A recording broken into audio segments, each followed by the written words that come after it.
Amy Stegmeyer from Stonemeyer Games, and welcome to my weekly Facebook livecast. I've been doing a lot of these lately for a roll and write game that I'll talk about a little bit later that you might already know about.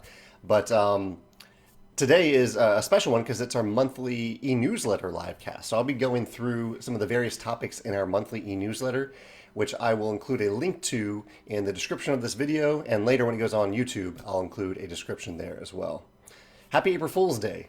That's going to be a topic of today because I do have some fun April Fool's news today. But I want to assure you, if you're watching this, I've resisted April Fool's for a long time, even though I love April Fool's Day. I've resisted it as a company because I don't want people to be tricked by something that isn't real. And so this year I decided to make something real, make two things that are very real.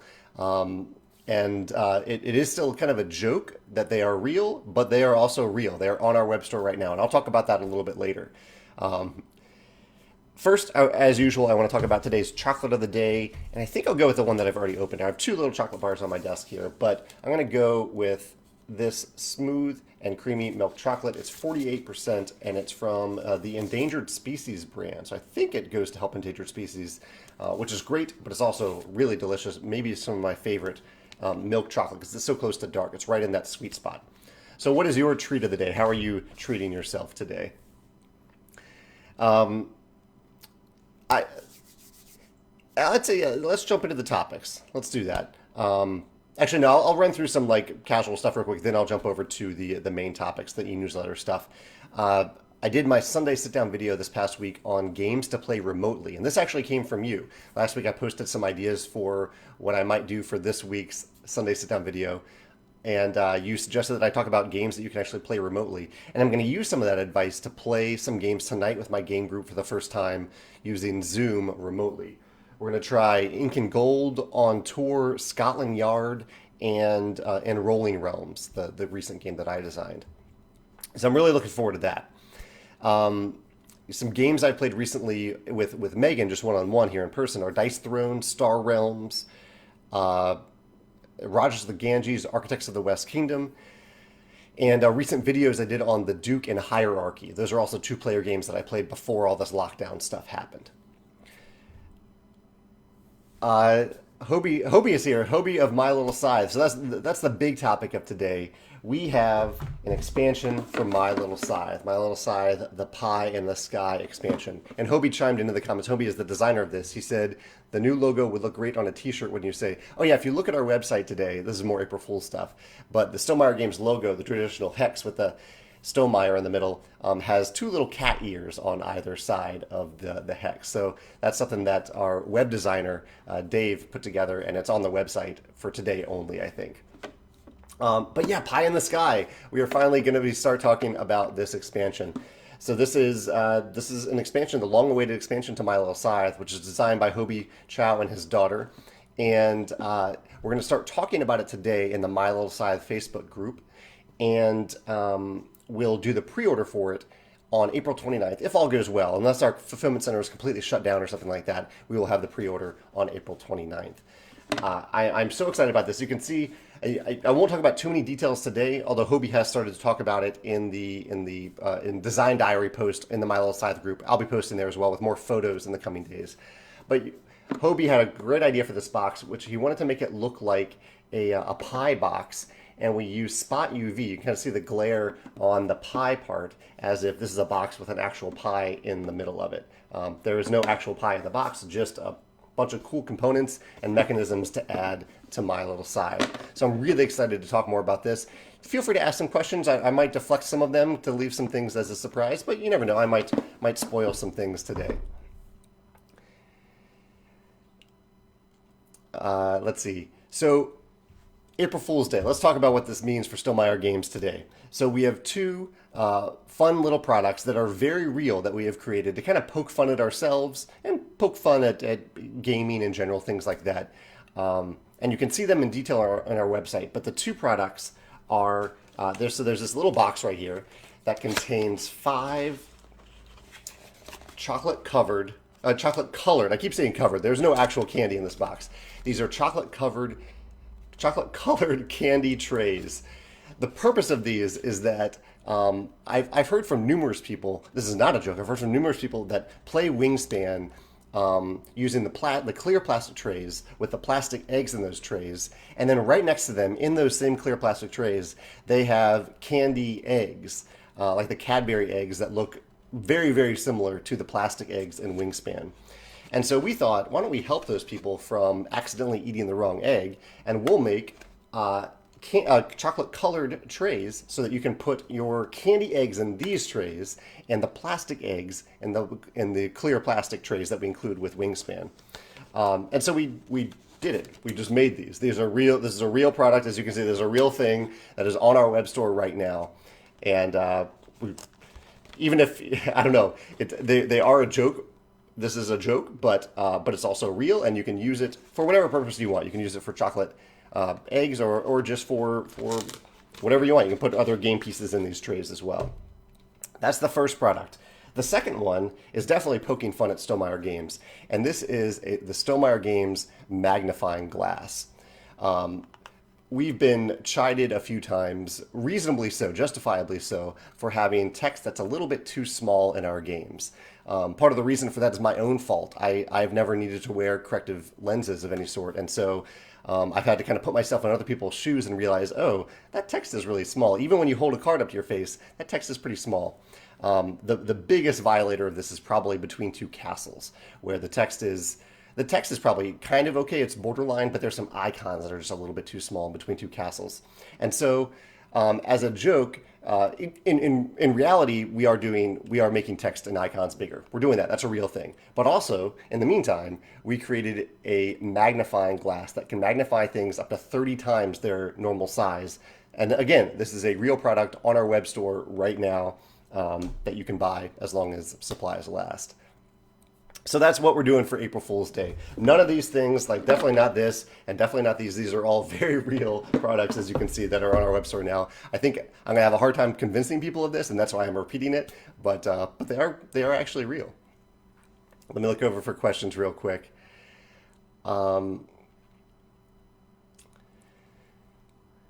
Rodney Smith. So feel free to post what other companies and creators and designers are doing for April Fool's Day. And Matt says in the comments, Rodney Smith did a how to play Monopoly this morning with the actual rules, and it took 18 minutes. That's great. Chad says, does the white fox have a crazy relative? He's talking about some of the characters you can see on the box here, My Little Scythe. Walt says, will the components of the expansion fit into the remaining spaces of the original My Little Scythe? And yes, we actually did have some extra space in the original insert, and then we designed this expansion with the intent that everything would fit in the original box for My Little Scythe. So this is the first time we've ever really done this, in that we basically did not put things in this expansion that would not fit into the box. So this is something people always ask for. Will it fit into the original box? Will it fit? And the answer is yes, because we designed it specifically to do that. We had that constraint to make sure that everything fit in the original insert. And there's even a component that we had to create in a very specific way so it would fit, because it wasn't a component that we originally had in mind when Hobie was designing the game. We'll talk about more about that soon. Let's see. Gerald says, on April Fool's Day, do you really expect us to believe animals flying in airships? Hopefully this will help you believe that it is possible, yeah. Wesley says, any chance there will be a reprint of Between Two Cities? Yes, in fact, we do have a reprint on the way. We started working on it back in like November, December, and it will be in our web store fairly soon, along with the long-awaited, very long-awaited now, neoprene mats for Wingspan that are the correct size. So the old versions will be in our web store probably on a limited basis now. So they're heavily discounted because they're a little bit too small. They're still functional, but they're a little bit too small. So if you want to get those now. I may just take them off the store completely when we have the bigger versions. I'm not sure about that. We'll see. Chloe says, how are Biddy and Walter doing? She played a great game of Euphoria last night. Awesome. Thanks for playing Euphoria. Biddy and Walter are doing well. It looks like they're not on camera right now. Sometimes they're sitting on that chair back there. But they are, they're doing well. Thank you for asking. Yeah, they're good little boys. Those are my cats, for those of you who don't know, Biddy and Walter. And their little cat ears are featured on the Stonemaier Games logo today on our website. Eric says, as an April Fool's treat, could I open the expansion box and show us what's inside? I've actually, this is mostly an empty box because I have, yeah, actually, I will indeed, I will do that, Eric. I will open this box and show you that this is what's on the inside because my expansion components are in my core game box because they all fit in the core game box. Jesse says he just posted about the My Little Scythe expansion in the Dice Tower page. I apologize in advance for the unflattering photo. Oh, what photo did you use there, Jesse? Christopher says, is there a campaign for the expansion? And I will say no, there's no campaign for the My Little Scythe expansion. Although we're open to fan creations. If you have an idea for an ongoing story, we're totally open to that. Nick says he's not finding the My Little Scythe expansion. It should be on our website. I'll post a link below. You need to refresh the website a little bit to see it, but I'll post a link there so you can go directly to it. And it looks like Kai is joining us here. Kai is my co-designer for Scythe the Wind Gambit, and Kai is kind of credited in Pie in the Sky thanks to Hobie's cleverness. The airship is called, I believe it's called Airship Kai. Yeah, Airship Kai. So Kai gets a little bit of a fun credit there. So other topics in our e-newsletter. I've talked about My Little Scythe Pie in the Sky. I've talked about our very real April Fool's products of the plastic trays. I'll pull one of those out so I can show it on camera. And the Stonemaier Games magnifying glass. Up next in our e-newsletter was a Charterstone Digital. Yeah, I mentioned this last week, but now it's actually out. Charterstone Digital is out on Steam and iOS. It was supposed to be available on Android last Thursday, but the Google Play Store has been operating really slowly lately. And so they originally said it was going to be launching that day. Like Google Play said it would be launching on last Thursday, and then it didn't happen. So Akron Digital is kind of just waiting for them to post it. But I've heard great things from people so far that are playing it. I love that people are playing through Charterstone. You can play at home with Pass and Play. You can play online with, or play around the world with people, or you can play against the AI. Chris says, is there a Biddy and Walter promo card for Wingspan? Wingspan has been the toughest game to get Biddy and Walter into because it's a game about birds and not about cats. I'd love to find a way to do that. Maybe someday we'll just put them on the box or something like that, on the back of the box. But as you know, I try to sneak my cats into all of our games, and we haven't been able to do that for Wingspan yet. Sa Issa says, since what age do you recommend My Little Scythe can be played? His daughter is 5, and she loves King Domino. For My Little Scythe, I think we say 8+ on the box, but that's geared. That's not a maturity rating. That is an experience rating. So if you have a daughter who is already 5 and already playing games, it's worth a try. I think. I think you can look at videos online to see if it's something. In fact, you could share a video with her and watch it with her online and see if she's interested in it. There is a little bit of complexity to it, a little bit more than King Domino, but I think it is fairly kid-friendly, depending on their experience with games. In fact, I know it is kid-friendly. It just depends on the age. And I don't have kids myself, so I can't speak exactly to that. Kevin says, do you have any advice for someone with a writing and editing background looking to get into that kind of work on games? Do game companies mostly hire that kind of work out on a freelance or contract basis? From my experience, yes, that's how Stonemaier Games does it. We have a list of proofreaders and editors, and whenever I need a game proofreader edited, I reach out to that list, and I pay them for their time. These are people that have originally signed up as volunteers for Stonemaier Games, but whenever we ask our volunteers to do something like playtest or proofread or edit or translate, we pay them for that. I don't know if all companies do that, but that's how we operate. Kevin goes on to say, any advice on how I might be able to apply the skills I've developed in journalism and journal publishing in game production creation? It's something certainly that is needed across the board that companies use. A lot of it they do internally, but for proofreading, I think most companies look externally for freelancers to do that because we're so entrenched in these games, we need an outside view from multiple outside views to get it right. So Kevin, the number one thing I can recommend right now is pick companies that you like and admire and sign up as a volunteer and be active and visible with those companies so that basically, I know this sounds weird, but basically just help them. Just reach out and help. So edit their website, pick a company that you like and go through their website and edit some of the core details on it and send it to them and say, hey, I love your company and I noticed this typo on this page. Like basically be helpful so that they notice that you want to be helpful, and then by showing your skills and doing that, they might later hire you. That's one advice from one person, just me. The other topic that I want to talk about, I'll go back to questions in a second, but over the last week, I have been designing and iterating and playing and playtesting a game that I created specifically to help people connect in this time of self-isolation. And that game, I don't have anything physically to show you right now because my version is in the recycling bin right now, but it is a one-page roll and write, infinitely scaling print and play game that I've been playing live on Facebook Live with people and essentially playtesting with people and iterating and changing it as we go. We're on version 7 now. This is called Rolling Realms. And the latest development, I'm looking over here at my other screen at the e-newsletter, the latest development is that Miles Bensky, a friend of mine, a fellow gamer, and also an artist, has made a great illustration for the virtual box cover, because this isn't a game that actually exists other than in print and play form. And so if you go to the where I don't have a link right now handy, but there's a page on our website that has Rolling Realms. I'll pull it up.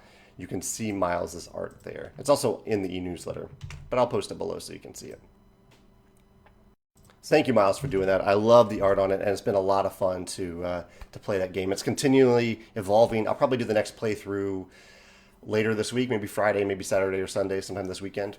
We'll see. But it's been a lot of fun to play live. And you can find those playthroughs. You can still like download previous versions now of the game and pick the appropriate version and play against me virtually in the future. On Facebook, you can see the videos on our Facebook page or on YouTube. Matilda says, can I talk about the Stonemaier Games Design Day? They finally scored a ticket for the first time and would love to know more about what to expect and if I have to do anything special to actually demo a prototype. That's a big question. I'll answer very briefly. Basically, the idea in Design Day is that designers sign up well in advance. It's a very structured day. You'll sign up for specific time slots and specific tables where you will playtest your game. One game, you can bring one game to playtest with people. And it has to be a game that is not finished. You can't just bring a final product that's been published or is ready to be published just to market it. You're playtest a game that you're in active development, that you're actively working on. And playtesters are also attending the day, or people that are attending Design Day along with you. You'll also be playtesting games that day, and you'll sign up on a big Google Doc that we have. You'll sign up for specific time slots well before the event. So it's not, I think it's a little different than Unpub, where you kind of show up and hope that people will come to your table. Everything is arranged in advance.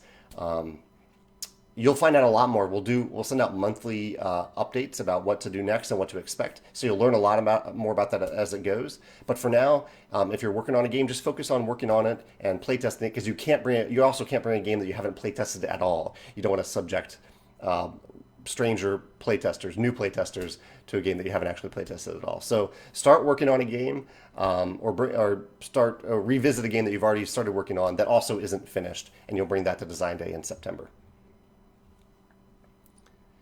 I'll scroll down and look at other comments here before I get to... Oh, that Design Day was actually the next topic, so that was perfect timing for that question. That was the last big topic on the e-newsletter.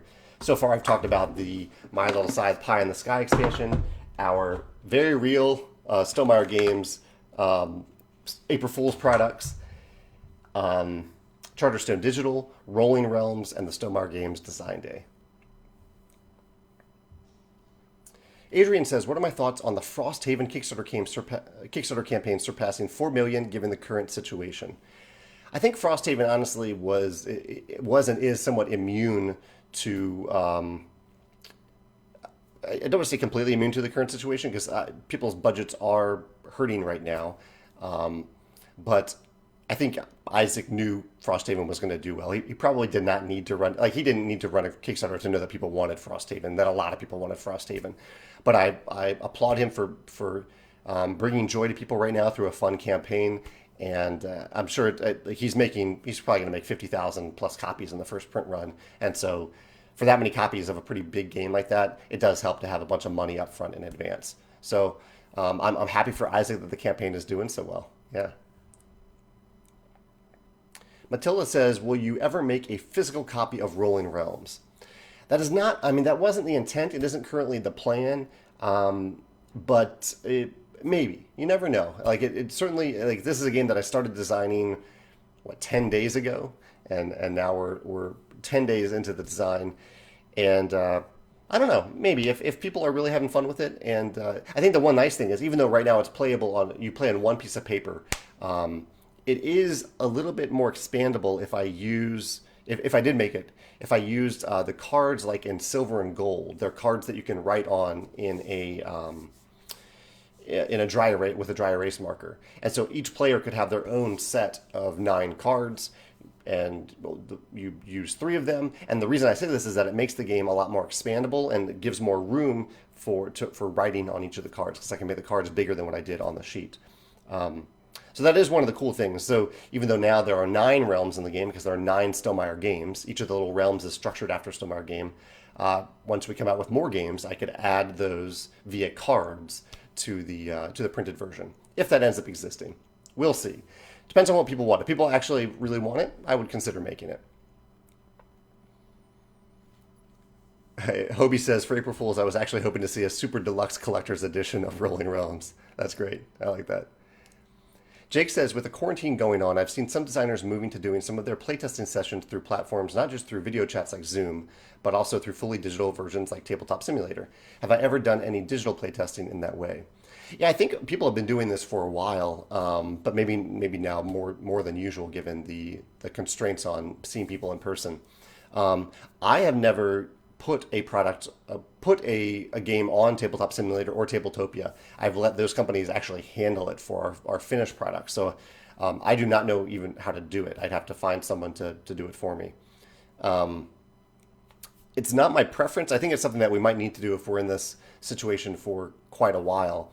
But I definitely prefer playtesting in person with just the interactions between the pieces and being able to watch people and how they interact with the game.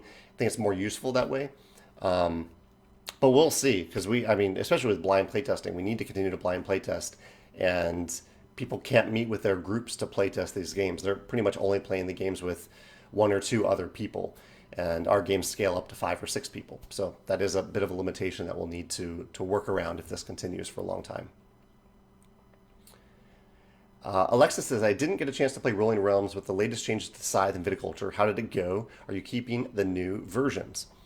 I'm not keeping the new Scythe. I thought it was clever. I liked my version a little bit more, even though I'm still not 100% satisfied with my version of Scythe, the realm of Scythe. The Viticulture version was really cool. It had a little bit of clunkiness to it, but it definitely inspired. If you go look at version 7 now, it had a direct inspiration and direct impact on version 7. So version 7 is kind of a hybrid between the 2 versions. Yeah, it's pretty cool. I need to actually make one edit on version 7, just a 1-word edit. But yeah, it definitely had a positive impact on that design. So I think overall it did go well. Need to get back. I clicked on the wrong button. There we go. Miles says, which realm is currently my favorite to play? I think it's between Tapestry and Charterstone. The new Charterstone, I think, is a lot of fun, that you can cross off a bunch of the same number with 1 die. That I really like that innovation. It came from someone suggested that, and I implemented it. But yeah, but that, and I always love polyomino games, so I'm enjoying the Tapestry realm as well. Looks like Phoebe Wild is here. Phoebe is in the last days, I believe, of her Kickstarter, the Ludo Cherry Kickstarter. I'm so happy that's gone well for you, Phoebe. I know you've worked long and hard on that. Chris says, will there be a way to fit the components of Pie in the Sky into the original My Little Scythe box? And yes, there will. We designed the expansion specifically so the components fit into the original insert and box of My Little Scythe.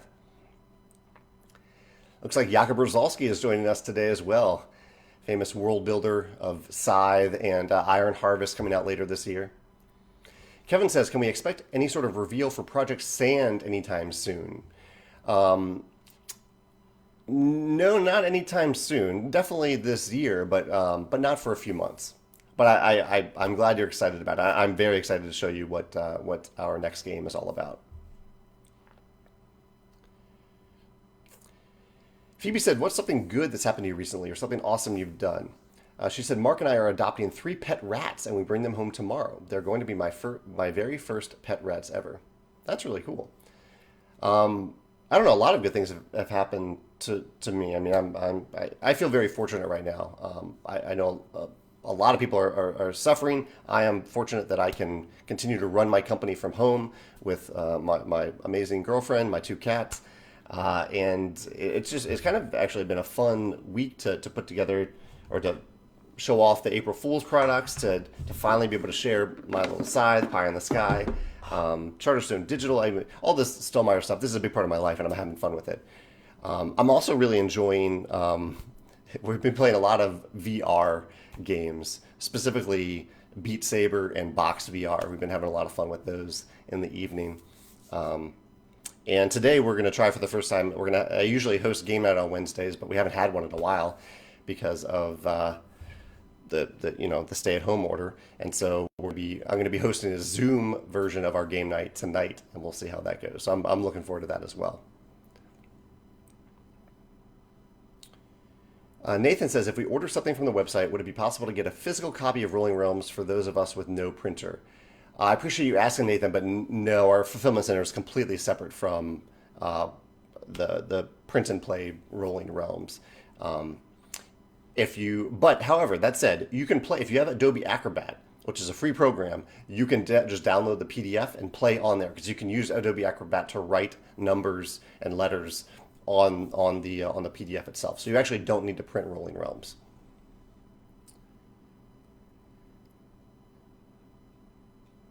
Jaren says, "With the current situation going on right now, a lot of gamers are forced to delve into solo gaming. Do you ever play games solo? Do you have any favorites?" I don't.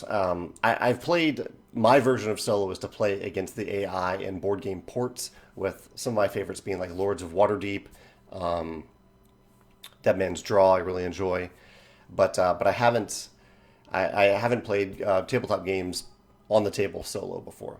But actually, that is a video topic that I want to do soon. I want to talk about my favorite board game ports, board game digital ports. So I'd love to hear your thoughts in the comments. What are your favorite board games that have been converted into full AI digital versions? Not just like the Tabletop Simulator versions, but full AI versions like Charterstone Digital, which we did recently. I'd like to do a Sunday sit-down video about that fairly soon. So let me know your favorite games so I can play them in time for that video. I don't know if you can hear this in the background. I can hear we have a hospital right nearby. I can hear a siren right now. Hopefully that's not carrying through over to the mic very, very much. Eric says, "Do I foresee COVID-19 delaying the potential release of Sand, the Tapestry expansion, and the Oceania expansion?" No, I don't. Fortunately, our factory is fully operational. I think it's going to have a pretty big impact on the economy, and so we might be making fewer games, fewer reprints this year. But in terms of release schedules, no. Chris says, "Have I seen some good news with John Krasinski?" Yes, I actually I saw the second episode where he talks to Steve Carell and they talk about The Office for a little while. That was a nice little clip, and I love the idea that John is this is the guy who played Jim on The Office is sharing good news, because it's tough to find good news these days, I think, when you look on news websites. Kyle says that he just bought Beat Saber myself. Have I played Moss? He's loving it. Megan actually did get Moss. We haven't played it yet, but we'll have to now that you've mentioned it. Yeah, we've been wanting to play it, but we've been more in like we need to stay in shape mode. So we've been playing these very physical games. Krista says, "What are you planning to play on Zoom tonight?" With my game group, we're gonna try to play. I'm gonna host, so I'll have the camera on Ink and Gold, on Scotland Yard, Rolling Realms, and on Tour. Those are kind of like the easiest games that I think that we can play on camera, and they're among some other games that I mentioned on this week's Sunday Sit Down video. But if it works out, we might try some games that are a little bit more difficult in the future. Potentially games where everyone needs to have a copy Also, a friend recommended Board Game Arena. I've heard good things, but I've never actually used it myself, so we might give that a try as well. Isaac here mentions Jackbox, and we have done a few Jackbox games with friends over Discord as well. Jackbox is kind of a web app driven party game platform, which is great. I have kind of a limit of how many party games I can really play before I just get tired of them, but I have enjoyed it in small doses over the last few weeks. Krista points out that Cracks on Zoom works really well, and I agree. Cracks of Quedlinburg is a game with that as long as everyone has their own copy, you can definitely play that on Zoom. William says the price point on Pie in the Sky is amazing. Thank you for that. Oh, that shouldn't be visible yet. How is that visible? Oh, yeah, I did. Yep, that shouldn't be there. All right, keep that a secret. Everyone who knows the price point, that shouldn't be on the website yet. I'm glad you said that, William. Joe says, I'd love to see a post on how you make a remote game night work with something like Zoom. I've been mulling it over to keep our game group going. I don't ever want to have to buy Tabletop Simulator. Well, Joe, I actually did a blog post on Monday just about that very subject, and so check that out. Check out the Stonemaier Games blog post on Monday. Mackenzie says her favorite 3 ports are Isle of Skye, Lords of Waterdeep, and Mysterium. Interesting. Mysterium. Can you play against the AI in Mysterium? That would be... I'll have to try that. So Mysterium and Isle of Skye. Isle of Skye is one of my favorite games, but I have not played it in app form. And I probably should try Ludwig, too. I love Castle and Ludwig. I've heard the app is pretty good. Dave says, any recommendations for a sit-stand desk? Yes, I love my my uplift desk. I have, maybe not the biggest version, I think I have a 72-inch uplift desk, and it is fantastic. And I did get the one with the pre-programmed controls. It was an added expense, but I highly recommend it. I think it was great to get the added controls. It just lets you preset the height, and so I have a default stand height, default sit height. It means that you don't have to hold your hand over the up-down button and kind of readjust it every time you do it. So that I would highly recommend. Also, they have a cool chair that they sell. I'll try to lift it up. It's pretty heavy.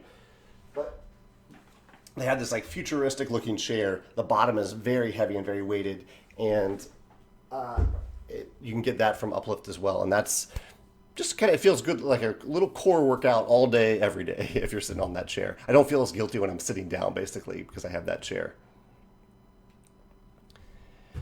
Isaac mentions Potion Explosion. So we're talking about digital board game ports. Potion Explosion and Castles of Burgundy, Terraforming Mars, Small World, Star Realms. I've tried Star Realms. I've tried Small World as well. I need to make a note of that, though. I have that on my iPad. I also just bought, there was a Steam sale. I bought the Lord of the Rings living card game, the digital version. So I'm going to try that. I'm hoping it has a good tutorial because I don't really want to read through that rule book. And I also want to try Shards of Infinity. I think there's a digital version of that, so I want to try that, especially since that's a deck building game, and I've been enjoying Star Realms. Carol mentions Castles of Burgundy and Terraforming Mars. Both games that I very much enjoy on the tabletop, but have not played in digital port form. Isaac also recommends Jimmy Fallon's version of what is it, Late Show? Late Night with Jimmy Fallon at home. In fact, I love that so many of these late night hosts are filming from home now. I'm sure it is not easy for them to do that. They're used to big crews that are supporting them constantly, and they're now doing this pretty much themselves at home. But I applaud them for trying to bring laughter and joy to people right now. Philippe says, there are so many YouTube channels on board games. Do you get noticed in some way when one of your games is mentioned in a top 10 list, for instance? And do you see a rise of sales when it happens? I don't get a notification per se when that happens unless they tag me on Facebook or Twitter. But do I see a rise of sales? Sometimes. I think the biggest impact I've seen is when, for several years now, Tom Vassell has put viticulture in his top 10 or 20 on his top on his like top 100 favorite games lists that he does at the end of every year. And whenever that happens, we do get a pretty big boost of sales. I think it has legitimately kept viticulture in people's minds, even though it is a fairly old game at this point. Yeah. Sonia says, which do you enjoy more and why? Architects of the West Kingdom or Paladins of the West Kingdom? She says she loved Architects. I enjoy both quite a bit. I don't know. They're so close. They're so different. They're very different games, but they're so close in how much I enjoy them. I would probably lean towards Paladins just a little bit because it is a little frustrating in Architects when someone arrests all your workers, but it isn't that bad. So I lean towards Paladins, but Architects I'm always happy to play. I love that game. It's on my shelf over there. I think a friend is borrowing Paladins, which actually is kind of funny. Two games that I would love to be playing right now, friends borrowed right before the stay-at-home order, and so I don't have Azul Summer Pavilion, which I just bought recently because I wanted to play it, and I love it, and the Glenmore Chronicles, which I could be playing through the Chronicles right now with Megan, but my business partner Alan has it. I might try to find a way to get them back because this is going to last for a while now, and I want to play those games. But I am curious if any of you have played Glenmore Chronicles. Have you played with two players? And even Azul Summer Pavilion, is it worth me going out of my way to get my copies of these games back from friends to play just with Megan? So yeah, I'm curious if they work well with two. I'm assuming they do, but I'm not entirely sure.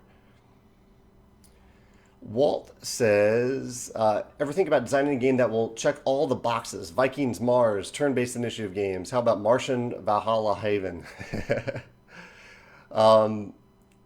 I haven't. No, I haven't thought about that mashup. Anthony says that he likes Board Game Arena. He played Stone Age on it this week, and it was pretty seamless. Nice. Tony says he played Dice Forge and Six Nymph over Board Game Arena, and both were phenomenal. That's awesome.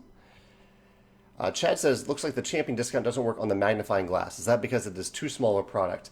And it's actually the Champion discount starts at $10. So you need to have $10 in your cart before it activates. Or maybe it's $10.01, maybe over $10, something like that.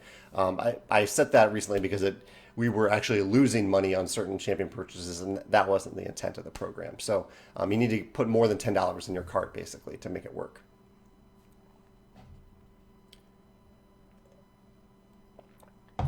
Vitaly also gives a +1 to the Uplift desk, which is the sit-stand desk that I'm using right now. I'm just scrolling through looking for recommendations for digital ports. Oh, Eric recommends Raiders of the North Sea. I totally need to check that out. Looks like I'm going to be playing a lot of digital games over the next week or so. Sagrada, Jeff recommends Sagrada. Also means I need to charge up my old iPad, a very old iPad. Darren says Epic the card. I knew Star Realms was on, but I didn't know Epic was on. Patchwork. Sonia says Patchwork, Castles, Jaipur, and Istanbul. Patchwork I do love. Jaipur I might be willing to give another try. I didn't love Istanbul, I'll be honest. Okay, I'm just making notes about these digital ports I need to play. Michael mentioned Through the Ages. I should probably do that. I've heard it's a very smooth experience, smoother than the tabletop version.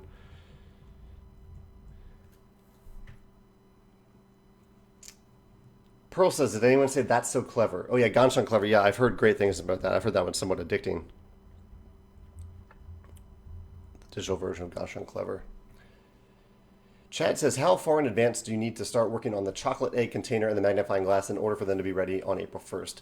We were kind of pushing it. In fact, we ended up air freighting them over from China, and this is despite us starting to work on them in early December. So we had to plan ahead fairly far for it. I do have an idea for a very real product that I want to make for next year's April Fool's Day, and I will need to start working on it fairly soon because it'll take a little extra time. Walt recommends Friday. Digital port for Friday. Man, so many good digital ports here. Adam mentions Flashpoint. I do enjoy Flashpoint. This is a hard list to do, though, because I know I'm looking at these games, and I know I have played all of these games, and I know which of these games that I like. So I'll need to maybe judge them a little bit differently, not necessarily on how much I love the game itself, but maybe how much I love the implementation of it on the digital implementation on it, which is a different vantage point to look at these games. But that seems to make sense for a top 10 digital ports list. Chad says, I may have to start cutting my own hair soon. I'm going to start tripping on it. Any advice? Yeah, I cut my hair every maybe 4 weeks. I would, okay, so if you're a guy, you can do this, and you have short hair. I have a razor that I use with various levels. Start with the highest level, and then work your way down. If you go the other direction, you might end up with a much shorter head of hair than you expected. I also use a 2-mirror system to do the back, so I kind of have a mirror in my left hand, razor in my right, and the big mirror in my bathroom behind me. And that does pretty well, and yeah, it's rarely perfect, but it gets the job done, and it's pretty fast. So I wonder how many people right now are experiencing that for the first time. I've done it for many, many years. I've cut my own hair, but I'm guessing some people are doing that for the first time now. Steven says, are there plans to reduce the Tapestry rulebook down to 1 page now that you're selling the magnifying glass? That's awesome. It is referring to the Stonemaier Games magnifying glass, a very real product that is on our web store right now. And I love that idea of releasing micro versions of our rulebooks. Yeah, put all the Scythe rules on 1 page that you can just read with a 30 times multiplier magnifying glass. Michael says, did I kickstart Viscounts of the West Kingdom? No, but a friend did, so I look forward to playing that. Anthony says, how many Chronicles have you played in Glenmore? I played 3 games with no Chronicles at all in Glenmore, and then I added Jamie's old whiskey distillery, the 3rd Chronicle. So I've only gotten to play 1 Chronicle. I want to play the rest of them, but I have not gotten to do that yet. Michael says, Azul is awesome at 2. Okay, maybe I need to get my copy of Azul Summer Pavilion back yet. Then, yeah, many people are confirming that. Anthony also says that he's played 2-player Glenmore and it works quite well. You roll a die that acts as a dummy player. I don't love dummy players, but it sounds pretty easy to do that. So, yeah, it might be worth trying. I need to get those games back. Williams says Sagrada's on Android as well. And Tom says he's been having a lot of fun on Tabletopia, and Cartographers has a great implementation on Tabletopia. That's good to hear. I love Cartographers. Jason says, have I played Detective City of Angels? I have not. No, I've heard great things. He says that he's heard of someone trying to play it remotely. I could see that playing well, kind of like Scotland Yard. I think Scotland Yard works well as long as the player that has the game on camera is Mr. X, which is what we're going to do tonight if we get to it. I'll be Mr. X and everyone else will be cooperatively working together to try to find me. That's one of my favorite games. I love Scotland Yard. Christian also mentions Yukata. So Yukata and Board Game Arena, I think, are fairly similar. Tom says, have I spoken about Istanbul before? What didn't you like about it? I do have a video about it. I like the variety of it. I just, I really only played it once or twice, and it just, I didn't really have that much of a sense of progression. I believe, if I'm correct, it's one of those games where you have to, add your own storage space. I never liked that. It's not a fun mechanism. I don't know why games do that. Although I guess admittedly Viticulture kind of does that with the cellars, but it has a point because you're valuing the wine into the different cellars. It's not strictly a storage restriction. Istanbul I thought was fine. It was a perfectly fine game, but it just didn't really excite me, didn't engage me. I didn't have that sense of progression from it. I didn't feel like I was doing anything all that clever on my turn. I don't know. Maybe I should get another try though. Maybe a digital version of it would be a good way to try that. Darren says that he would like to donate to that charity fund without buying April Fool's stuff. Any way I could do that? I appreciate you offering that, Darren. So Darren's referring to something we're doing for the proceeds that are people buy the April Fool's products. The proceeds from them are going to people who are really struggling to with their income right now due to the coronavirus. They're struggling to meet basic needs and basic necessities. So anyone can go to any Stonemaier fan. Basically, the idea is you've supported Stonemaier games in the past, and now if you are struggling to meet your basic needs, we'd like to help you out with the proceeds from these products. So there's a link on our e-newsletter where you can or you can say, I need some help right now, and we're not asking. It's not like an application or anything. You're basically just entering your email address and how much money you need, and if we can help you, we're going to do it. Just so Darren, I appreciate you offering that though. We're not trying to become a charity or anything, so we're not going to accept donations. It's just something that we're doing. You could, I understand that you're not interested in the April Fool's products, but I guess if you really want to support this thing, you could buy the products for somebody else maybe, or buy them and give them to a friend. That could be a way to do it. Sony mentioned some other digital ports, Takenoko, Carcassonne. Carcassonne is awesome. I have played the Carcassonne app. It is fantastic. Pandemic, I haven't done. Ticket to Ride, definitely. Seven Wonders, I haven't done that either for digital form, but perhaps I should. I love Seven Wonders. So many games. Christopher says, is it a Stonemaier branded actual scythe? No, we don't have an actual scythe available. Darren mentioned Tokaido. And Tokaido, yeah, I've heard great things about Tokaido. I think that was actually free last week. Should have jumped on that while it was free. Jesus says, what do I think about the current VAT situation that's happening on the Frosthaven campaign? Basically, Isaac decided not to add VAT costs, which are normally hidden to customers, to the game's price, and instead is charging an additional cost on top of the pledge cost and the shipping. I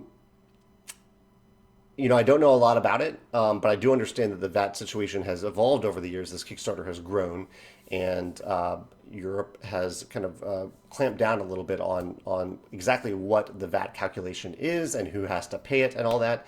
And so I understand that Isaac, I understand why someone might want to pass those costs on to the customer. As long as he's transparent about it, I think that is completely fair. Then customers can make the decision that's best for them based on how much they'll end up paying in the end. I think maybe what he could have done is discount Frosthaven a little bit more. Frosthaven probably costs, from what I saw, it probably cost around $25 to make, maybe at most $30, but that would be a very expensive game to manufacture. So I think Isaac probably could have lowered the price a little bit from $100 to a little bit lower and still had a very healthy profit margin and used some of that to help people, because basically people are playing that on that price listed on the Kickstarter page. So he probably could have done that, but I applaud his transparency. I think that's what's most important here.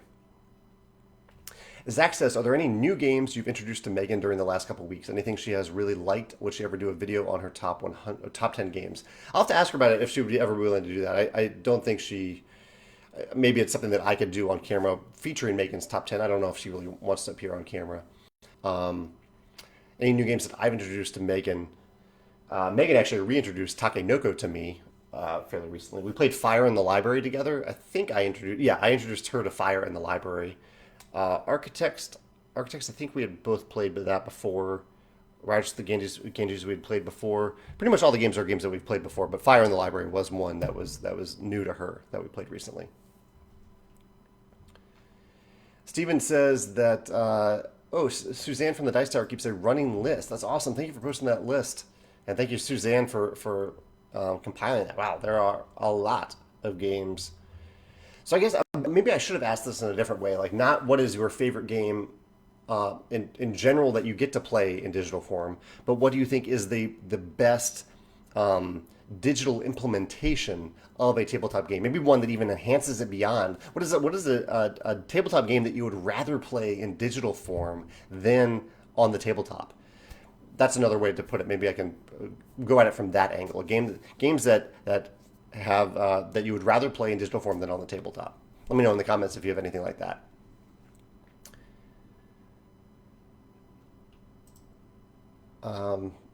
Just scrolling through, looking at other comments, because I think I've covered everything. My blogs recently were about how to have kinship in times of self-isolation, in which I talked about different methods for doing that using Zoom, using Discord, different tools. Talked about the camera that I used.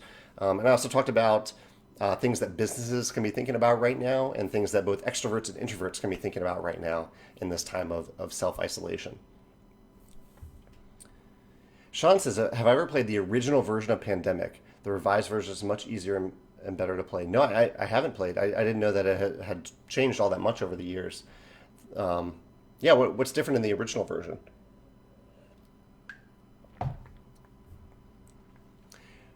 Russell says, before Wingspan, I could not get my wife to play heavier games. It has really opened the doors to the point that we played The Gallerist. That is a very heavy game. And I'm glad that you've been able to use Wingspan as a way to open the door to other heavy games.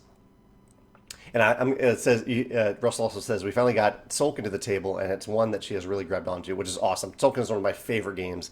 It is my favorite, fairly heavy game that I want to play on a regular basis. Looks like Biddy has joined us for the last few minutes in the background here, settling down on his chair. Hey, Biddy, you're on camera, bud. Sean says, "Is there a Stonemaier cooperative game?" So far, there's just one cooperative variant, and that is the Desolation variant in The Rise of Fenris, Scythe, The Rise of Fenris. But I'm currently also working on designing a cooperative game. So we will have one, but we basically only have that one variant so far. Kevin recommends Slay the Spire, which is one that I definitely need to play. A lot of people have recommended that, even though it isn't a digital implementation of a tabletop game. It isn't a digital port. Sonia has some good requirements here. Sonia says a good board game app helps you learn the rules better. I like that. Learn the rules. Takes care of scoring. I like that. And doesn't require intricate setup. These are awesome notes, Sonia. I love that. Easier setup. Yeah. Perfect. Steven says he'd rather play Honorim and Star Realms digitally. I can totally see that. Star Realms. Although I do love playing Star Realms in person, but I can see how... he says... So it reduces shuffling. Reduces shuffling. Or makes it automatic. And Star Realms, all the scorekeeping. I can see how that would be easier in digital form. Phoebe has a great comment here if you're curious about VAT that she goes into. I'll read it real quick for people who are just watching this and not reading. Phoebe's running a Kickstarter for Ludo Cherry right now. She says, we are also charging VAT based on the order total for relevant countries. As a new business, we can't take the 20% loss for each EU sale, but by doing this, we are able to ship to our backers with the VAT prepaid, meaning the parcel goes directly to them and they don't have to pay any hidden customs or handling fees. There's no way around VAT, and they've become stricter, as you said, so it must be paid on the full value. But this means that our backers know exactly what they're paying. So again, Phoebe went with she's going with transparency, which I think is most important. That way backers can make the choice. Phoebe may have lost a few backers based on this, but she keeps her company alive, she makes her company sustainable, and she was fair and open to backers, which I think is great. Sean says, recommends Suburbia and Sentinels in the Multiverse in app form, based on the new criteria, games that he would rather play in digital form than on the tabletop. Suburbia and Sentinels. I could definitely see that with Sentinels. I love Sentinels, but there's a lot going on the tabletop with all those little chips and tokens you got to keep track of. Mackenzie says she would rather play Elder Sign digitally. Okay. She says the components can be fiddly in person. So fiddly is a requirement. Tom also says Onitama, saving shuffling time. I'll write down Onitama. Isaac says Small World, Star Realms, Evolution, and Potion Explosion are all better on digital than board for me. Potion Explosion is surprising me because that's one where the tactile nature of it is so great. Yeah, I love those. I love those little tokens. Small World, though, I could totally see. That's a game that the combat in it has always thrown me off a little bit, as much as I love the game. And just I can see how Small World would be better. So like ongoing rules that you need to remember. Ongoing rules to remember. I can see how Small World applies to that. My spelling today is terrible in my notes. Through the Ages, Kevin says, is much better. And I'm curious why that is, Kevin. I definitely have heard that about Through the Ages. I've heard it's just faster and less fiddly. So like the speed could matter. Steven says he would almost rather play Raiders of the North Sea on digital. And why is that, Steven? I'm curious about that. Um,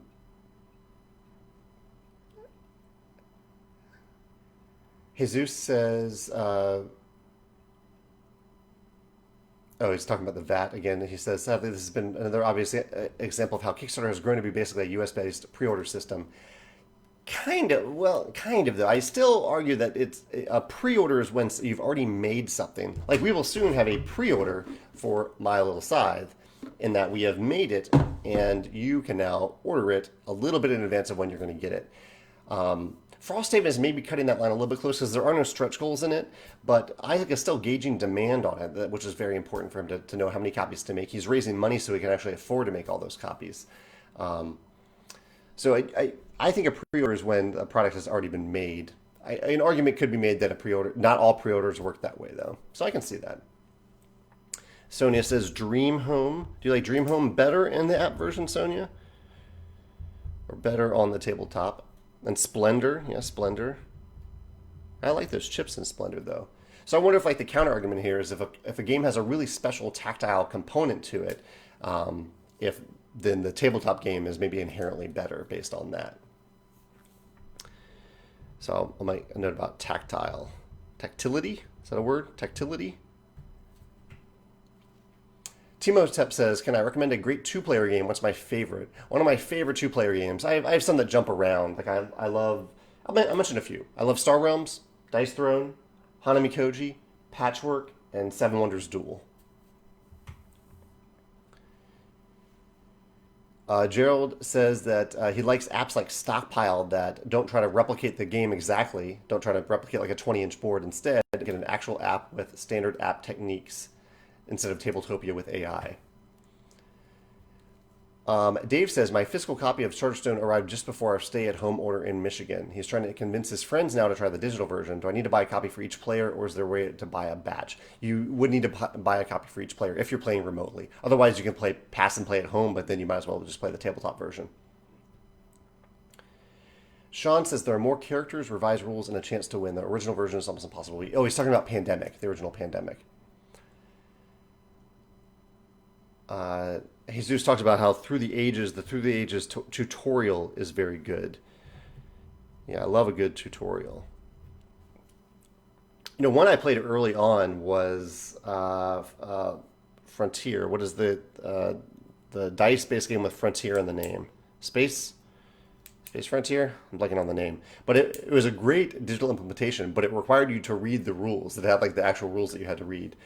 Which made it a little bit clunkier. What is the name of this game? Frontier. Somebody will say it in the comments. It's the dice placement game and inspired Euphoria. Somebody says if you play digitally against the AI, there's no worries about analysis paralysis. Totally fair. Sonia, you should be making this video instead of me. Paralysis. She says Colt Express is another good one.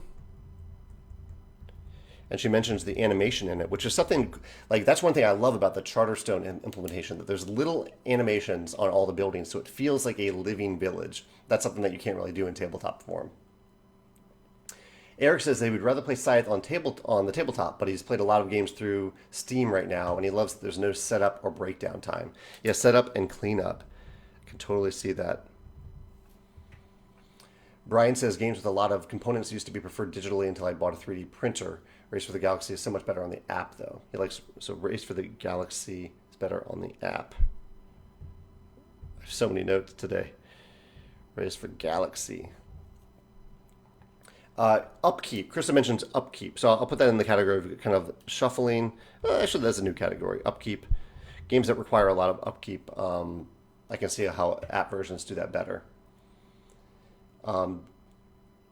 Or if when you have to calculate something, and Through the Ages, Kevin mentions Through the Ages, there's some calculations. Oh, and remembering abilities. So that's a great point, Kevin, that digital games can help you remember abilities that you're triggering without you having to remember, oh, whenever I do this, it triggers this thing and this thing over here. Yeah, triggered abilities. I love that.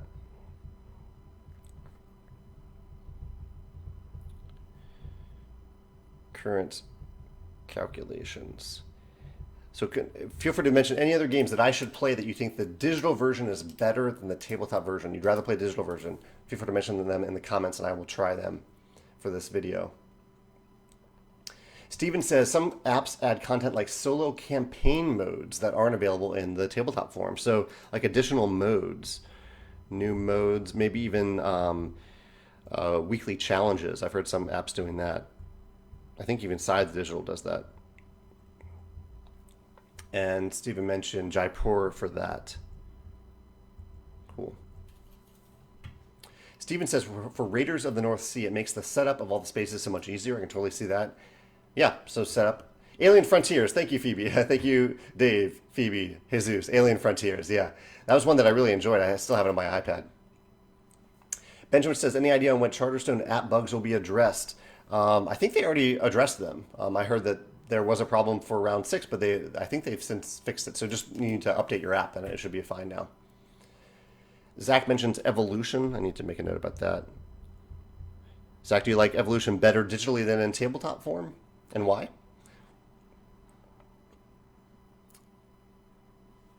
Joe mentions that he does really like the tactile feelings of board games. And yeah, that's why I play board games. I love that tactile feel, or that's one of the reasons. And you can't get that in digital form. Eric mentions Ticket to Ride. Ticket to Ride does have an excellent app. I really do like that app.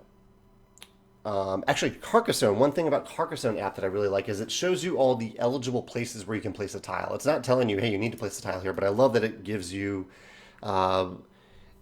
eligibility. How can I phrase that into Carcassonne? That it shows you clearly visible options. Clearly visible options.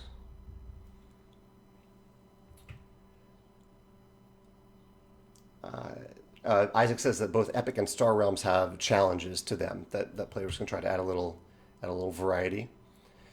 And Cody says my main thing for digital games is helping me remember all of the scores. Like in Scythe, I remember to get the popularity. Okay, so yeah, for scoring, have I noted scoring here? No, I haven't noted scoring. So remembering scoring. I thought I did. Oh, it takes care of scoring for you. Yeah, I did note that previously. Yeah, thank you.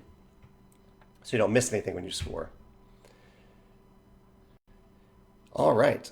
Some other good recommendations here. Sentinels, Brian says he's always hated managing the game, that kind of the fiddly nature of it. All right.